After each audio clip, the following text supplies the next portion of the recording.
चलिए, कॉलर्स जुड़ गए हैं, बात कर लेते हैं। पहले कॉलर हैं हमारे साथ रायपुर से मलीना जी, रामपुर से। स्वागत है मलीना जी। हाँ मैडम, नमस्कार। जी नमस्कार मैम।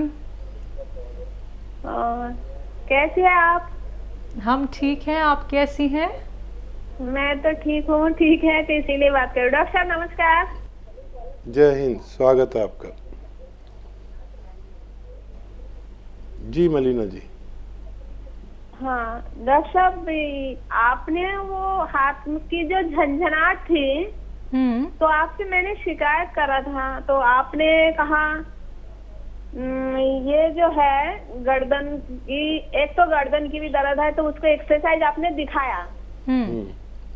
आपने तो वो एक्सरसाइज भी दिखा दिया, और मुझे वो झंझनाहट जो है रात में थी वो कम हो गया, मतलब 100 में 80% रह गया, 20% अभी है। तो डॉक्टर साहब मेरे सवाल ये है, ये झंझनाहट क्यों होती है और इसके कोई परहेज है? और आपने ये भी कहा वो जो लेटने के तरीका है, थोड़ा सा लेटने के तरीका बता देंगे? क्या पता मैं हो सकता गलत लेटने के जो सिस्टम है, तो हो सकता मेरे समझ में नहीं है, वो भी बता देंगे। और दूसरा बात है डॉक्टर साहब, दर्द की दवाई तो 2020 से फरवरी से चल रहे हैं, तो आराम तो मेरे बहुत है, पर कभी कभी ये जो कभी एड़ी में होगी तो 10-12 दिन बाद कुछ नहीं है, फिर कभी कमर में होगी, अगर कमर में 2-4 दिन बाद नहीं हुई तो फिर आप एड़ी पे, मतलब कोनी पे होगी। तो डॉक्टर साहब इतने दिन तो हो गया मुझे दवाई खाते हुए, तो कुछ तो मतलब ऐसा लगता है कि बिल्कुल जड़ से नहीं जाएगी डॉक्टर साहब। उम्र कितनी है आपकी मलीना जी? हाँ, तीसरी बात है, एक पेशेंट है मेरे पास, बच्ची है 12-13 साल की, उस बच्चे की खून नहीं बनती है, खून बिल्कुल ही नहीं बनती है।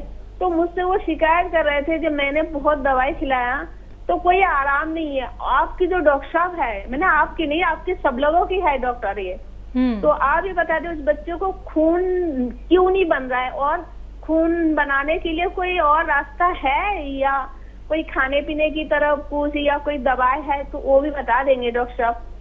ठीक है जी। अच्छा देखिए, मैंने आपसे उम्र पूछी थी, आपने नहीं बताई, कोई बात नहीं, हम अंदाज़ा लगा लेंगे। देखिए, हमारे जिस्म में नसों का जाल है, और वो इतना ज़बरदस्त है, इतनी नसें हैं और डिस्क हैं, हड्डियाँ हैं, जोड़ हैं। तो हमारी डिस्क में यहाँ पर, ये गर्दन वाली डिस्क में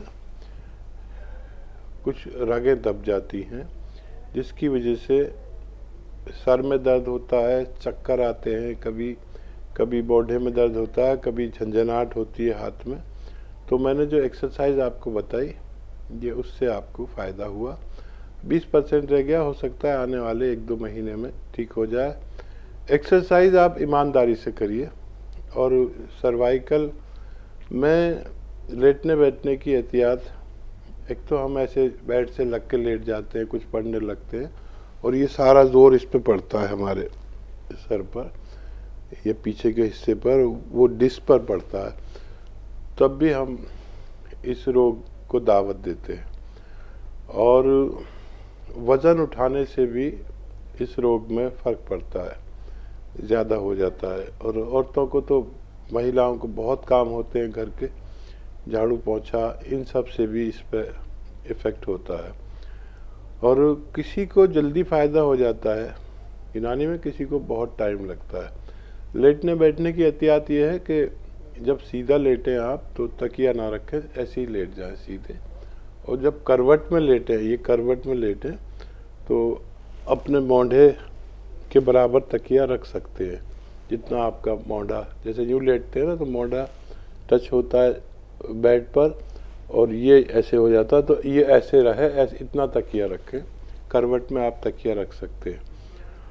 और वज़न ना उठाएं, मेहनत ना करें, झाड़ू पोंछा ना करें, मेहनत के किसी काम से ऐसा हो जाता है।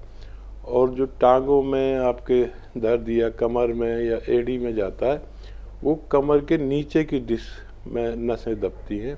कोई ऐसा काम ना करें जो डिस्क पे जोर पड़े, तो आप हमेशा अच्छे रह सकते हैं। जी, 12-13 साल के बच्चे हैं, ब्लड नहीं बनता हकीम साहब?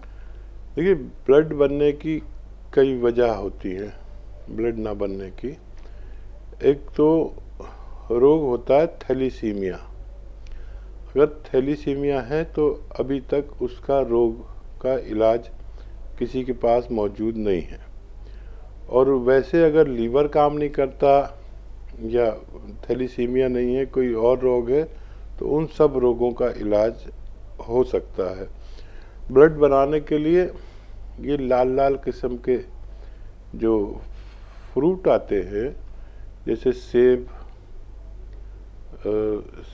है, और ये आयरन इसमें केले में भी होता है, और जितने लाल किस्म के जैसे टमाटर है और लाल लाल किस्म के तरबूज है, इन सब से ब्लड बनता है। चुकंदर है, शलजम है, शलजम से बहुत ज़्यादा ब्लड बनता है, तो ये इस्तेमाल करने चाहिए। और अगर लीवर ठीक से काम नहीं करता तो नमक ज़ैतून 1 चुटकी सुबह पानी में मिलाकर उसे पिलाएं, 1 चुटकी शाम को, तब उनको फ़ायदा होना मुमकिन है। देहरादून से हैं अनिल जी, स्वागत है आपका।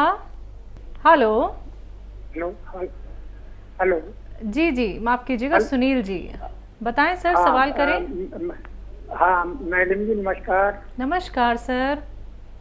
हकीम जी को प्रणाम जी।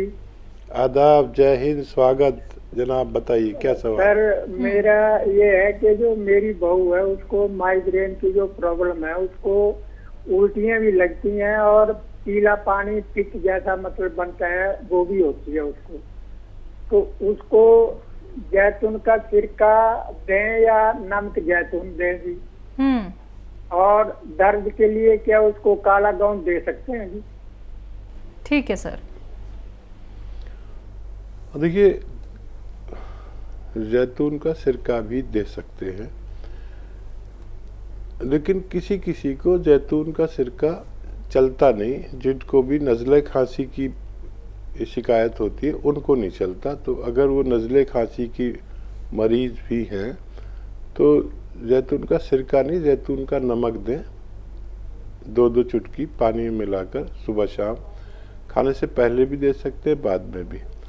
और दर्द के लिए एलोपैथिक दवाइयाँ भी लें, और गौंसिया आधा ग्राम 2 बार खाने के बाद दूध या पानी से दे सकते हैं। जी, गायत्री जी हमारे साथ जुड़ गई हैं एक बार फिर से। मैम, कोई सवाल रह गया है आपका? गायत्री जी, आप लाइन पे हैं क्या मैम? लाइन पे हैं? अच्छा, थोड़ा तेज बोलिए मैम।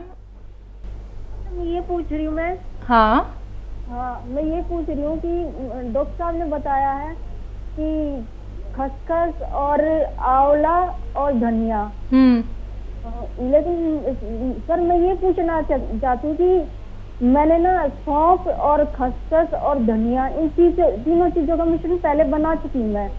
क्या इसमें आंवला मिला सकती हूँ, क्योंकि खसखस महंगा आता है, तो इसके लिए पूछ रहे प्लीज। जी जी, ज़रूर ज़रूर ज़रूर मिला सकते हैं, आप मिला लीजिए। आप बहुत परेशान हैं, आप ये भी मिला सकते हैं, उसमें आपको फ़ायदा होना मुमकिन है। गायत्री जी, ठीक है जी, धन्यवाद, बहुत बहुत धन्यवाद। आप अगली कॉलर हैं लखनऊ से तहसीन जी, स्वागत है आपका। अस्सलाम वालेकुम मैम। वालेकुम अस्सलाम मैम, कैसी हैं आप? हम ठीक हैं, आप कैसी हैं? अल्हम्दुलिल्लाह, अल्लाह का शुक्र है। अस्सलाम वालेकुम हकीम साहब। जी वालेकुम सलाम, खुशामदीद। आप कैसे हैं? बस सब बेहतर है, आप बताएं। जी अल्हम्दुलिल्लाह, बस आपकी दुआओं का इंतजार है बस। बताएं। मेरे 2-3 सवाल हैं, पूछिए। लिख लीजिएगा ठीक से। जी। मैम मेरा पहला ये सवाल है, जैसे नमक जैतून और सोडा हकीम साहब बताते पानी में, ठीक है, तो अब हम जैसे हम अपने भाई को देना चाहते, वो पानी पीते नहीं, तो हम उनको चोरी से सब्जी या दाल या सालन में डाल के नमक जैतून और सोडा दे सकते हैं कि नहीं? हाँ हाँ हाँ हाँ, फायदा जरूर करेगा कि जरूर नहीं? जरूर दे सकते हैं, जरूर फायदा करेगा। ये जानना था। और हकीम साहब मेरा दूसरा सवाल ये है कि हमने काफी टाइम पहले आपसे अपनी मतलब मोहल्ले की एक दीदी है, उनके बारे में बात की था। वो 40 प्लस की हैं, उनकी आंखों में ग्लूकोमा था, याद आया आपको? तो उनके मोतियाबिंद भी था, तो उन्होंने उल्टी आंख का ऑपरेशन कराया था। तो उसकी आंखों की रोशनी तो उनकी चली गई, और सीधी आंख का बाद में दूसरे डॉक्टर ने जब ऑपरेशन किया तो उन्होंने उस चीज को मतलब उसका इलाज करके थोड़ा सा दवा वगैरह दे के और किया, तो उसकी आंख की रोशनी सही रही, जो दूसरे डॉक्टर ने, कि पहले डॉक्टर ने तो गड़बड़ कर दिया था। तब हमें ये जाना था उनकी आंखों की पुतली पे जो है व्हाइट स्पॉट ऐसा आ गया है, तो वो ठीक होगा कि नहीं ठीक होगा, या उसके लिए क्या करना चाहिए। और 2-3 दिन से आपका ये आपने बताया था क्या बोलते हैं मोरिंगा गोंद और ये क्या बोलते सौंफ, तब 2-3 डोज से ले रही हैं, कि उसी से फायदा हो जाएगा या उसके लिए कुछ और लेना पड़ेगा। और सबसे पहली चीज साहब आपसे ये कि दुआ की दरख्वास्त है कि आप उनके लिए भी दुआ कर दीजिए और हम लोग के लिए कर दीजिए, उनको दवा दे रहे हैं उनको भी शिफा मिले और हम लोग को भी मिले जी। जरूर, देखिए हम लोग दुआ तो करते ही हैं। हकीम साहब हम भी आपके लिए बहुत दुआ करते हैं। हाँ, दुआ तो हमारा पहला तरीका है, और दवा के लिए भी कहा गया, इसलिए दवा या नुस्खा कोई बता देते हैं ताकि कोई दुनियावी कोशिश भी हम जारी रख सकें। और सुन्नत है इलाज कराना भी, इसलिए इलाज भी करते हैं। और उनका खातून का अभी कुछ कह नहीं सकते, ये नुस्खा कुछ दिन देकर देख लीजिए, अगर कुछ उसमें तहरीक आती है आँख में तो फिर बता पाएंगे कि उनका फ़ायदा हो सकता है या नहीं। संतोष जी लाइन पे हैं हमारे साथ जी। सर। मैं संतोष जी, ना वो जड़ी बूटियां मैंने कूट के रख ली हैं, अच्छा मैं समझ नहीं पाई, पीछे से आवाजें आ रही थी, मैं अपना नंबर लिखवाने लग गई तो मुझे समझ नहीं आया उनका क्या करना है। मेरे पास गोंद चिलगोजा और गोंद सिया भी है। ठीक है, उनको ठीक है, आप गौर से सुनिए। ये तीनों जड़ी बूटियाँ और गौंसिया एक साथ पाउडर बना कर रख लिया जाता है, और 1 ग्राम सुबह यानी 1 कैप्सूल के बराबर सुबह, 1 ग्राम शाम खाते हैं। खाने के बाद खाना बेहतर है। और जो दूसरी दवाइयाँ हैं इसके 4 घंटे बाद आप उन्हें ले सकते हैं। इसके साथ में बाकी दवाइयाँ नहीं लेना, इसके 4 घंटे बाद बाकी दवाइयाँ ले सकते हैं। हेलो, हेलो, बोलिए मैम। हम बिंदा जी है, बिंदा जी। जी बताएं, चलिए सवाल करिए। नमस्कार मैम। नमस्ते मैम। नमस्कार हकीम साहब। जय हिंद, स्वागत जी आपका बहुत बहुत। मैम हम गोंद सिया 10 महीना से खा रही हूँ, और उसके बाद में बी केयर और एस केयर और हल्दी प्लस कैप्सूल, उसके बाद में नमक जैतून चिलगोजा के गोंद। हमारा घुटना नहीं मुड़ता है, अब बैठने नहीं सकती हूँ, एक तरफ सूजन है। कल मैं डॉक्टर के पास गए तो बोलता है कमजोरी है। आई सीना है ना, सीना एकदम फूल जा रहा है।